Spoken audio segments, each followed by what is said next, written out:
इस वक्त ये जो मैं बोल रहा हूं, ये जो आपके सामने हदीसें लेके बैठा हूं, इसका एक पीछे का बैकग्राउंड है। इस वक्त नफरतें जो मुसलमानों में हैं, अल्लाह की पनाह, इस कदर अजीम नफरतें, इस हद तक मुसलमान जा चुके हैं। अभी वक्फ बिल आया और वो पास हो गया, उस पर हम किसी से डिस्कस कर रहे थे। मैंने कहा कि ये जो वक्फ बिल आया है, इसमें हमारे मुनाफिकों का बहुत अच्छा खासा रोल रहा है। और मैंने उस बंदे को, उस भाई को बहुत सारी मिसालें बताई। मैंने कहा कि मैं खुद जानता हूं ऐसी जमीनों को कि जो जमीन वक्फ की थी, मुसलमान मालदारों ने 2 पैसे मस्जिद में लगाए, मदरसे में लगाए, 2 जलसे करवा दिए, मौलानाओं ने उसकी तारीफ कर दी। हाजी साहब ऐसे हैं, हाजी साहब ऐसे हैं, हाजी साहब जन्नत बांट रहे हैं। उस हाजी साहब ने क्या किया कि वो वक्फ की खाली जमीन पड़ी हुई थी, उस पर थोड़ी सी जमीन पे कब्जा कर लिया, अपना महल बना लिया। और फिर उसको देखी देखी उसके कुछ चापलोसों ने भी वहां जमीनें बना ली, और फिर उनको देखी देखी एक अच्छी खासी गैरों की बस्ती आबाद हो। अल्हम्दुलिल्लाहिल्लज़ी खलक़ना व जअलना मिन उम्मति हबीबिहिल मुस्तफ़ा वस्सलातु वस्सलामु अला हादिस सिरातिल हिकमति वल हुदा अशरफीना व अकरमीना मुहम्मदिनिल मुस्तफ़ा अम्मा बअद फ़अऊज़ु बिल्लाहि मिनश शैतानिर रजीम बिस्मिल्लाहिर रहमानिर रहीम। तमामी हज़रात बावाज़ बुलंद दुरूद पाक पढ़िए। अल्लाहुम्मा सल्लि अला सय्यदिना व मौलाना मुहम्मद व अला आले मुहम्मद व अस्हाबिही अजमईन। अस्सलातु वस्सलामु अलैका या रसूलल्लाह व अला आलिका व अस्हाबिका या हबीबल्लाह सल्लल्लाहु तआला अलैहि वसल्लम। मेरे सामने सुनने अबू दाऊद है, और ये वो किताब है कि साए सित्ता में शामिल है। हदीस की 6 मशहूर किताबें हैं, उसमें से एक सुनने अबू दाऊद है। सुनने अबू दाऊद की यह हदीस है जो हम सबको तवज्जो के साथ सुननी चाहिए। अन सोबान, हजरत सोबान से रिवायत है, काला काला रसूलुल्लाह सल्लल्लाहु अलैहि वसल्लम, कि वो फरमाते हैं कि अल्लाह के रसूल सल्लल्लाहु अलैहि वसल्लम ने फरमाया, इन्नल्लाह ज़वालियल अर्थ, बेशक अल्लाह पाक ने मेरे लिए जमीन को समेट दिया। बेशक अल्लाह पाक ने मेरे लिए जमीन को, हुजूर फरमाते हैं कि बेशक अल्लाह ने मेरे लिए जमीन को समेट दिया। फराइतु मशारिकहा व मगारिबहा, तो मैंने इस जमीन के मशरिक को भी देखा, मगरिब को भी देख लिया। यानी जमीन का कोई चप्पा ऐसा नहीं जिसको हुजूर ने ना देखा, हर चप्पा हुजूर ने देखा है। मजमाउ ज़वाइद में एक हदीस है, वो भी आपको सुननी चाहिए। यहाँ फराइतु मशारिकहा व मगारिबहा के लफ्ज मौजूद है कि मैंने उसके मशरिक को भी देखा और मगरिब को भी देखा, पास्ट के सेगे के साथ कि मैंने देख लिया। लेकिन मजमऊ ज़वाइद में एक हदीस है, अन उमर, हजरत उमर रदियल्लाहु ताला अन्हु से रिवायत है, काला रसूलुल्लाह सल्लल्लाहु अलैहि वसल्लम, कि अल्लाह के रसूल सल्लल्लाहु अलैहि वसल्लम ने फरमाया, इन्नल्लाह अज़्ज़ व जल कद रफ़अ लियद दुनिया फ़अना अनज़ुरु इलैहा व इला मा हुवा काइनुन फ़ीहा इला यौमिल क़ियामा, कि बेशक अल्लाह ने पूरी दुनिया को मेरे लिए उठा दिया है, पूरी दुनिया को मेरे लिए समेट दिया है, और मैं उसको देख रहा हूं। मैं उसको देख रहा हूं, सिर्फ देखा नहीं, बल्कि इस हदीस में हुजूर कह रहे हैं कि मैं उसे देख रहा हूं। इससे पता यह चलता है कि हुजूर पूरी दुनिया को हमेशा अल्लाह की अता से देख रहे हैं। सिर्फ इतना ही नहीं, कोई कह सकता था कि उस वक्त हुजूर देख रहे थे, अब नहीं देख रहे, तो आगे हुजूर ने मामला खत्म कर दिया। फरमाया व इला मा हुआ काइनुन फीहा इला यौमिल क़ियामा, इस दुनिया में कयामत तक जो कुछ होने वाला है उसको भी देख रहा हूं। यानी हुजूर पाक सल्लल्लाहु अलैहि वसल्लम सब कुछ देख रहे हैं। आगे चलते इसी हदीस पे आते हैं। हुजूर ने फरमाया कि मैंने मशरिक को भी देख लिया और मगरिब को भी देख लिया।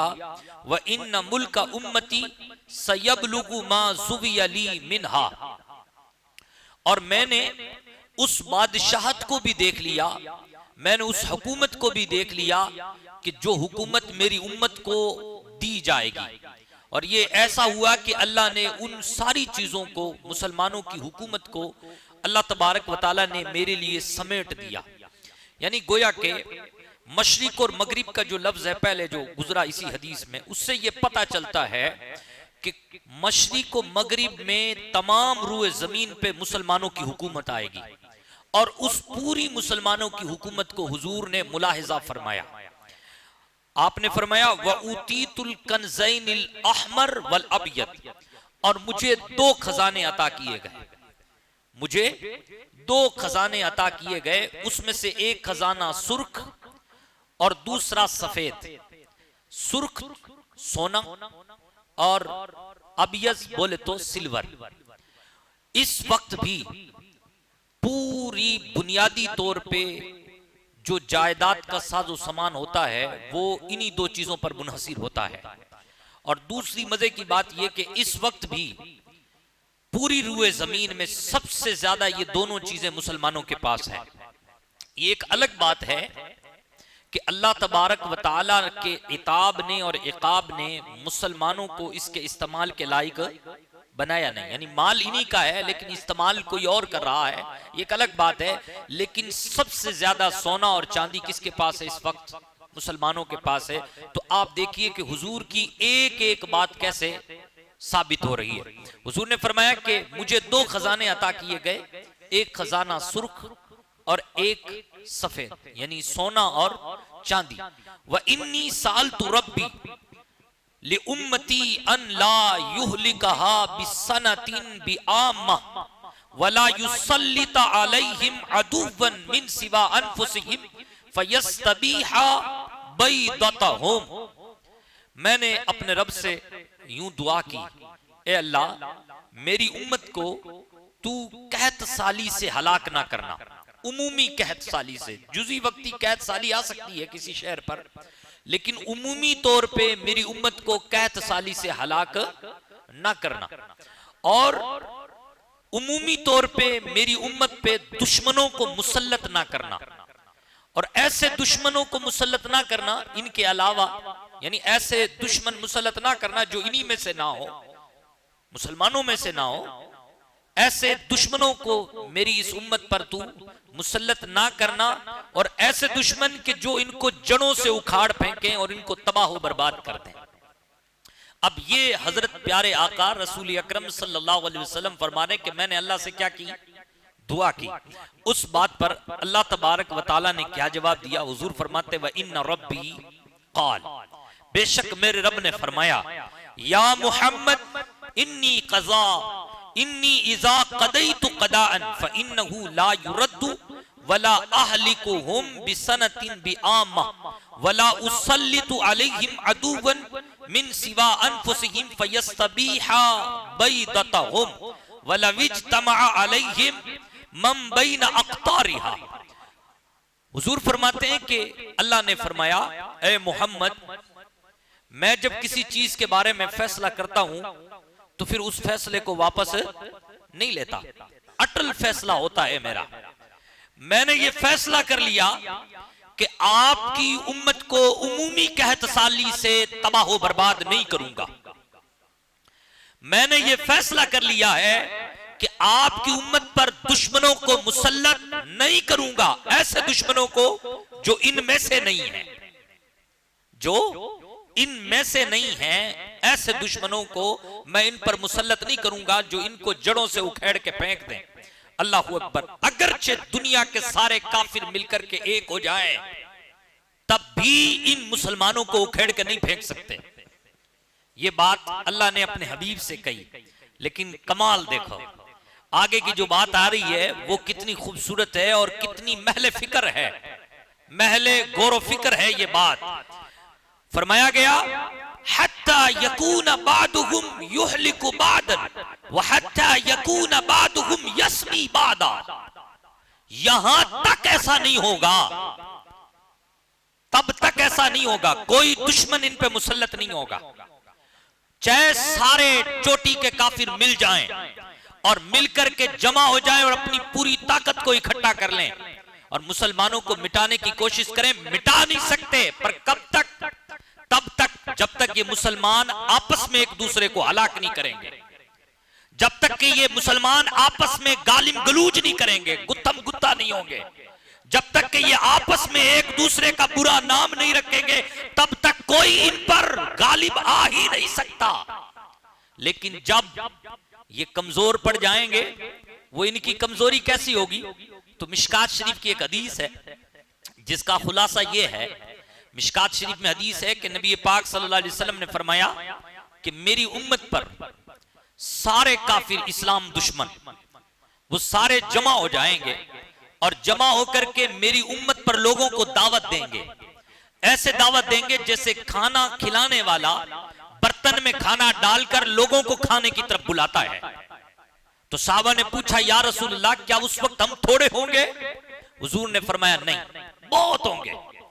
फरमाया, या रसूलल्लाह, फिर ऐसा कैसे हो सकता है? तो हुजूर ने फरमाया, बड़े कमजोर होंगे ये लोग, इनके दिलों में वहन घुस जाएगा। अल्लाहु अकबर। ये कमजोरी क्या है? ये कमजोरी क्या सोने और चांदी के ना होने की कमजोरी है? तो मैं पहले ही बता चुका कि इस वक्त मुसलमानों के पास सबसे ज्यादा सोना और चांदी है।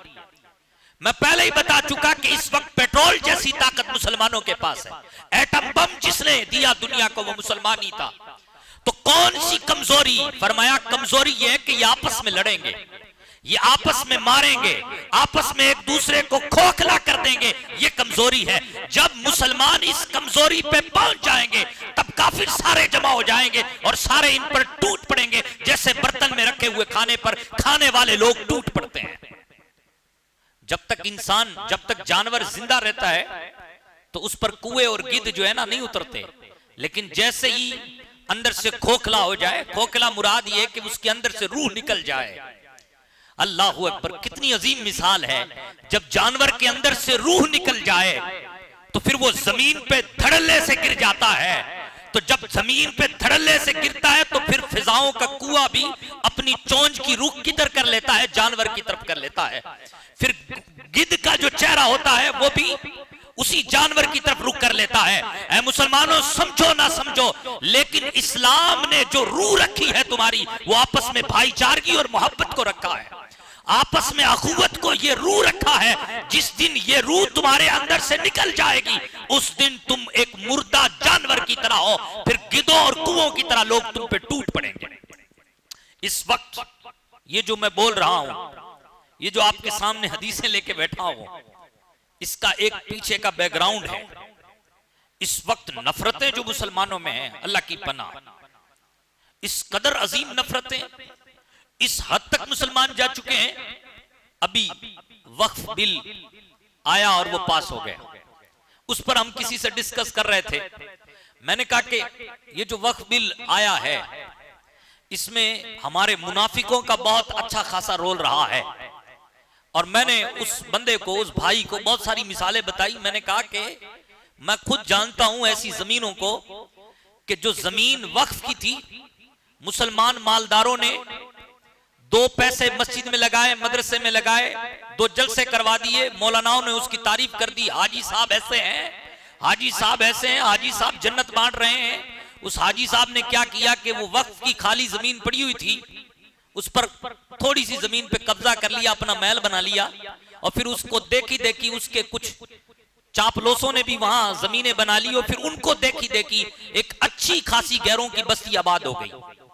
मैंने कहा इस तरीके से मुनाफिकों ने, और खुसूसन इन मुसलमान मुनाफिकों ने जो मामलात अंजाम दिए हैं, उन्हीं की वजह से ये आज नतीजा निकलता है। तो उसने मुझे बढ़ करके एक लंबी चौड़ी कहानी सुनाई, और कितनी खतरनाक है वो कहानी भी कि मेरा दिल फटने को हो गया कि मुसलमानों के अंदर इस कदर नफरतें उरूज पे हैं। आज के इस दौर में आपके और हमारे दरमियान नफरतें।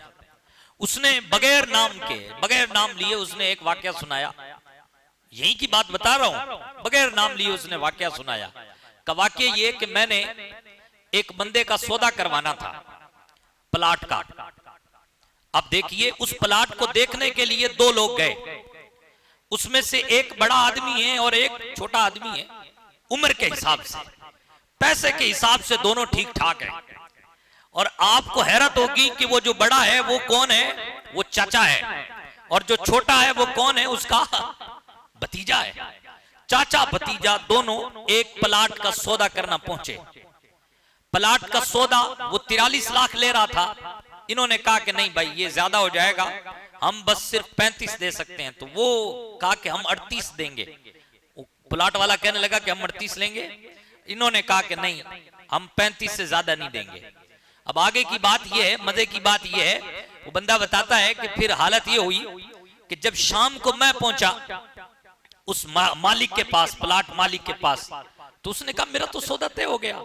कहा मुझे तो यार बताया गया था कि तू 38 मांग रहा है, वो 35 में ले रहे हैं, और मैं इसलिए आया हूं ताकि तुम्हारे दरमियान कोई तीसरा रास्ता निकालूं और सौदा करवा दूं। सौदा हो किससे गया? कहा कि उससे हो गया जो मेरे पास आए थे। कहा कितने में हुआ? कहा 38 में हुआ। जब इसने पता किया तो पता चला कि वो जो भतीजा आया था चाचा के साथ, उस भतीजे ने जो है चाचा को बताए बगैर ही 38 में डन कर दिया। 38 में क्या कर दिया? डन कर दिया। ये नफरतें नहीं है जिसके साथ आप जा रहे हैं, जिसके साथ आप उसके वकील बन के जा रहे हैं, वही नफरतें घुस रहे हैं। अच्छा, फिर मुझे ये बताया कि अब वो 60 पार हो चुका है, लेकिन ना तो चाचा ने लिया है ना भतीजे ने लिया है। आप इस दुनिया में रिश्तेदार बन के आए थे। कुरान का क्या पैगाम था? हदीस का क्या पैगाम था? हदीस का और इस्लाम का तो ये पैगाम था ताकि एक दूसरे के काम आते आप, लेकिन आप एक दूसरे को गिरा रहे हो। अल्लाह अकबर। तो यहां पर अल्लाह ने अपने हबीब से फरमाया, मेरे हबीब उस वक्त तक ये हलाक होंगे नहीं आपकी उम्मत के लोग जब तक के ये लोग खुद अपने आप को कमजोर ना कर लें, आपस में लड़ाइयां करके, आपस में एक दूसरे को गालियां दे करके, आपस में एक दूसरे की गीबत करके, आपस में एक दूसरे से हसद रख के, जब ये मामलात सारे आपस में रखेंगे तो ये ऐसे हो जाएंगे जैसे कि मुर्दे, यानी इनके अंदर रूह नहीं है। और ये हकीकत बात है, ये मोहब्बत, ये इस्लाम मुसलमानों के दरमियान रूह का हैसियत और रूह का मकाम रखती है।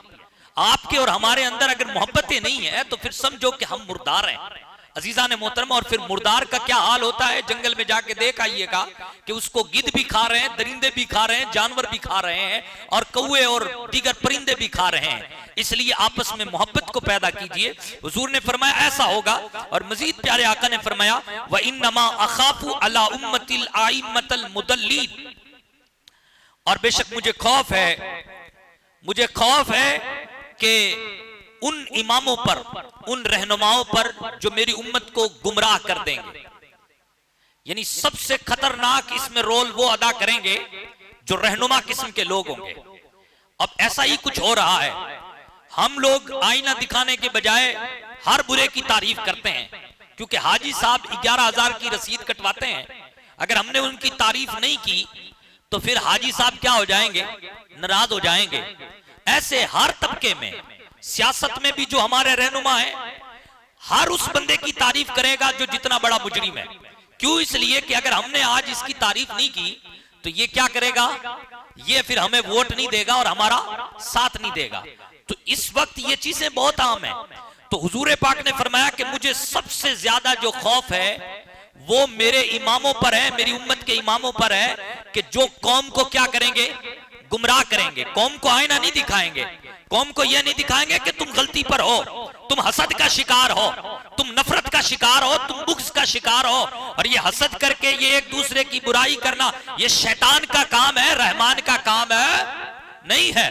अगर कौम का इमाम और रहनुमा हक परस्त होता और हक परस्त होकर के वो डंके की चोट से कहता, चाहे वो सियासी रहनुमा हो चाहे वो मजहबी रहनुमा हो, वो डंके की चोट से कहता कि देख, इन्नमा युरीदु शैतान अन युकिया बैनकुमुल अदावती वल बगदा, शैतान तो चाहता ही है कि तुम्हारे दरमियान दुश्मनी और अदावत पैदा कर दे। ये जो तुम बुग़्ज़ की तरफ जा रहे हो, ये जो अदावत की तरफ जा रहे हो, लिल्लाह, ये दुनिया में ना तो तुम्हारा फायदा, ना दीन का तुम्हारा कक फायदा, बल्कि सिर्फ और सिर्फ फायदा है तो शैतान का फायदा है। जब इस तरीके से लोग इस्लाह करने वाले होते तो ऐसा नहीं होता, लेकिन जैसे ये लोग हो जाएंगे, फुर हो जाएंगे, कब्रों में चले जाएंगे, तब फिर ऐसा ही होगा। फिर हर किस्म के दज्जाल निकलेंगे। हुजूर ने यहां पर 30 दज्जालों का भी जिक्र किया कि बड़े बड़े 30 दज्जाल आएंगे और वो उनमें से अक्सर व बेशतर जो दज्जाल होंगे वो नबी होने का ऐलान करेंगे, जबकि वह अना खातमुन नबिय्यीन ला नबी अबादी। हुजूर ने फरमाया जबकि हकीकत यह है कि मैं आखिरी नबी हूं, ला नबी अबादी, और मेरे बाद कोई नबी नहीं होगा, मेरे बाद कोई नबी नहीं होगा, आखिरी नबी मैं हूं, मेरे बाद कोई नबी नहीं होगा। अजीजा ने मोहतरम, ऐसी हजारों मिसालें हैं हमारे माशरे में। इस नफरतों का दौरा है और आपसे मैं अर्ज करूंगा कि आप और हम अपनी नफरतों को खत्म करें। वल्लाह बता रहा हूं, ये जितने घर बुलडोज हो रहे हैं, जितने मस्जिदें मिस्मार की जा रही हैं, इसमें किसी गैर का रत्ती बराबर भी अदायगी शामिल नहीं है। अव्वलीन तरीन पे जिसकी अदायगी या जिसका रोल होता है वो किसी मुनाफिक मुसलमान का ही होता है। तो जो मुनाफिक लोग हैं उनसे चौकन्ने रहें और आप खुद अपने आप को मुनाफिकत से बाज रखें, मुनाफिकत से दूर रहें। अब मैं एक हदीस सुना रहा हूं और इस हदीस को सुने और इस पर अमल करें। और कितनी प्यारी हदीस है, अल्लाहु अकबर। हदीस ये है, वल्लज़ी नफ्सी, हुजूर पाक सल्लल्लाहु अलैहि वसल्लम ने फरमाया, वल्लज़ी नफ्सी बियदी, अल्लाह की कसम जिसके दस्ते कुदरत में मेरी जान है। हुजूर की तो हर बात सही होती है, लेकिन यहां हुजूर कसम खा के फरमा रहे हैं, वल्लज़ी नफ्सी बियदी, उस जात की कसम जिसके कब्ज़े कुदरत में मेरी जान है, ला तदखुलुल जन्नत हत्ता तुमिनु, जन्नत में सिर्फ मोमिन दाखिल होगा, जन्नत में कोई नहीं जाएगा लेकिन सिर्फ मोमिन जाएगा। हुजूर ने फरमाया, वला तुमिनु हत्ता तहाबू, और तुम मोमिन नहीं हो सकते उस वक्त तक जब तक कि तुम आपस में अल्लाह की रिजा के लिए मोहब्बत ना कर लो। आपस में अगर मोहब्बत करना छोड़ रहे हो तो याद रखो तुम मोमिन, तुम्हारा ईमान कामिल नहीं है, अपने ईमान को कामिल करो। अफला अदुल्लुकुम अला अमरिन, क्या मैं तुम्हें ऐसा काम ना बता दूं, इज़ा फ़अलतुमूहु, अगर तुम उस काम को करो तो हाबबतुम, तो तुम्हारे दरमियान मोहब्बतें पैदा हो जाए। तुम्हारे दरमियान क्या हो जाए? हुजूर ने आखिर में एक सूरत भी बताई, एक नुस्खा भी दिया कि देखो, पहले तो बताया कि मोमिन ही जन्नत में जाएगा, दूसरी बात बताई मोमिन है ही वो जो आपस में क्या करे, मोहब्बत करे। तीसरी बात बताई हुजूर ने, क्या मैं तुम्हें ना बता दूं ऐसा नुस्खा, ऐसी दवाई ना बता दूं जिस दवाई को तुम लो तो ये मोहब्बतें आम हो जाएं। अल्लाह अकबर। साहबा ने कहा क्यों नहीं या रसूल अल्लाह? हुजूर ने फरमाया, अफशुस सलाम बैनकुम, पैसे वाले ना देखो, दाढ़ी वाले चिट्टे कपड़े वाले मत देखो, बस जो मुसलमान तुम्हें मिले उसे सलाम करो, आपस में सलाम को आम करो, आपस में एक दूसरे की ताज़ीम करो, आपस में एक दूसरे को प्रोटोकॉल दो। अगर तुम ऐसा करोगे तो तुम्हारे दरमियान मोहब्बतें पैदा हो जाएंगी। पैसा वाले अगर कोई बात कहता है तो बहुत वजनी बात लगती है, और अगर हल्के पैसे वाला कोई बात कह दे तो वो बात क्या होती है, वजनी नहीं लगती। ये रवैया छोड़ दो और छोड़ करके सलाम को आम करो और आपस में मोहब्बत का दर्स और मोहब्बत को आम करो। अजीजा ने मोहतरम, अगर हमारे दरमियान मोहब्बत रहेगी तो फिर हुजूर के कहने के मुताबिक ये सारे मुसलमान मुख्तलिफ तो जरूर होंगे लेकिन एक जान की तरह होंगे, एक रूह की तरह होंगे। इसलिए मोहब्बत ये मुसलमानों के दरमियान रूह की हैसियत रखता है, रूह का मकाम है इसका, मोहब्बत का। इसलिए मोहब्बत को वापस लाइए, इत्तिहाद की तरफ बढ़िए, अल्लाह और उसके रसूल की इताअत की तरफ बढ़िए। अल्लाह करीम हम सबको इस पर अमल करने की तौफीक अता फरमाए। हमारे एक भाई का एक मैसेज आया था और उसने एक सवाल किया और उसी सवाल पे हमने कुछ आपके सामने अर्ज मारूजात रखने हैं, और वो सवाल भी ऐसा ही है कि इस उन्वान से बिल्कुल मिलता जुलता है। उसका सवाल ये था कि मुनाफिक किसे कहते हैं, मुनाफिक के बारे में क्या हुक्म है, आप चाहे तो अभी मुझे बता दें, चाहे तो कल जुमा में मुझे बता दें। तो हमने सोचा कि चलो ठीक है, जुमा में बता देते हैं। देखें, मुनाफिक, निफाक जिसके अंदर हो वो मुनाफिक है। निफाक क्या है? निफाक वो कि जो दोनों हो, जिसमें दो चीजें हो, एक ही चीज दोनों जाविये के साथ पाई जाती हो। अच्छा, अब इसकी डिटेल में जाएंगे तो यूं जाएंगे। एक तो ऐसा बंदा कि जो बंदा दिल से ईमान का इकरार नहीं करता, जबान से कहता है कि मैं मुसलमान हूं, तो ये एतकादी तौर पे, अकीदे के तौर पे मुनाफिक है। एक वो बंदा कि जो आमाल के एतबार से करता कुछ है और कहता कुछ है, यानी दिखाता अपने आप को बड़ा साफ सुथरा है, लेकिन दर हकीकत वो साफ सुथरा होता नहीं, उसके आमाल बता रहे होते हैं कि यार ये बंदा जैसा बोलता है वैसा है नहीं है। तो इसको कहते हैं अमली मुनाफिक। लेकिन ये दोनों बड़े खतरनाक हैं। एक जो एतकादी मुनाफिक है वो तो पक्का जहन्नमी है, और ये कुफ्र से भी बड़ा कुफ्र है। एतकादी जो निफाक है, एतकादी नजरियाती जो निफाक है, ये कुफ्र से भी बड़ा खतरनाक है, और सबसे बड़ा कुफ्र यही है। अच्छा, जो अमली निफाक है ये भी कम नहीं है। अगर तौबा की तौफीक नहीं मिलेगी तो फिर सीधा कहां जाएगा? जहन्नम में जाएगा। इसलिए दोनों से बचना चाहिए। हम यहाँ पर कुरान पाक से जो एतकाद के बारे में अल्लाह पाक ने बयान फरमाया, एतकाद निफाक के बारे में, उसको बयान फरमाते हैं, और उसके बाद जो अमली तौर पे मुनाफिक है उसकी मजम्मत जो हदीस में आई है उसको भी आपके सामने सुनाते हैं। एक ही आयत सुन लें। जो एतकादी तौर पे मुनाफिक है, सूरह निसा है, आयत नंबर 145 है। अल्लाह ने फरमाया, इन्नल मुनाफिकीन फिद्दरकिल अस्फली मिनन नार वलन तजिद लहुम नसीरा। बेशक मुनाफिक जहन्नम के सबसे निचले तबके में है और हमेशा हमेशा उसी में रहेंगे। वलन तजिद लहुम नसीरा, और उनकी कभी भी मदद नहीं की जाएगी, उनकी मदद कभी भी नहीं की जाएगी। अब एक मुनाफिक है, मुनाफिक अमली तौर पे निफाक अमली तौर पे रखता है, तो हदीस में इसकी बड़ी मजम्मत आई है। बुखारी शरीफ है मेरे सामने, बुखारी शरीफ है, अन अब्दुल्लाह इब्न उमर अन्न नबी सल्लल्लाहु अलैहि वसल्लम, हजरत अब्दुल्लाह इब्न उमर से रिवायत है, वो फरमाते हैं कि बेशक नबी पाक सल्लल्लाहु अलैहि वसल्लम ने फरमाया, अरबउन मन कुन्ना फीही काना मुनाफिकन खालिसन। जिसके अंदर 4 बातें हो वो खालिस मुनाफिक होता है। हुजूर ने फरमाया जिसके अंदर 4 बातें हो वो खालिस मुनाफिक होता है। वमन कानत फीही खसलतुम मिनहुन्ना कानत फीही खसलतुम मिनन निफाक। और जिसके अंदर इन 4 में से कोई एक खसलत हो तो उसके अंदर मुनाफिकों की एक खसलत मौजूद है, उसको दूर करना चाहिए। फरमाया वो 4 खसलतें क्या है? फरमाया कि यद उसकी 4 खसलतें ये है, इज़ा तुमिना खाना, जब उसको अमानत दी जाए तो वो अमानत में क्या करता है? खयानत करता है। वइज़ा हद्दस कज़बा, जब वो बोलता है तो झूठ बोलता है। वइज़ा आहदा गदरा, और जब वो किसी से वादा करता है, कमिटमेंट करता है, तो वादा खिलाफी करता है। वइज़ा खासम फजरा, और जब वो किसी से झगड़ा करता है तो गाली गलूज देता है। ये मुनाफिक के अमली है, इससे भी तौबा करनी चाहिए। अगर तौबा कर ले तो अल्लाह पाक बेशक तौबा करने वालों को माफ फरमाता है। जो मुनाफिक एतकादी है, एतकादी तौर पे जो निफाक रखता है, इन्नल मुनाफिकीन फिद्दरकल अस्फल मिनन नार, उसका तो वादे है कि वो हमेशा हमेशा कहां जाएगा? जहन्नम में जाएगा और सबसे निचले तबके में फेंका जाएगा। अल्लाह करीम से दुआ है, अल्लाह करीम हम सबको निफाक से बचाए, मुनाफिकों की जमात में शामिल होने से बचाए, हमें कुरान हदीस के अहकामात पर अमल करने की तौफीक अता फरमाए।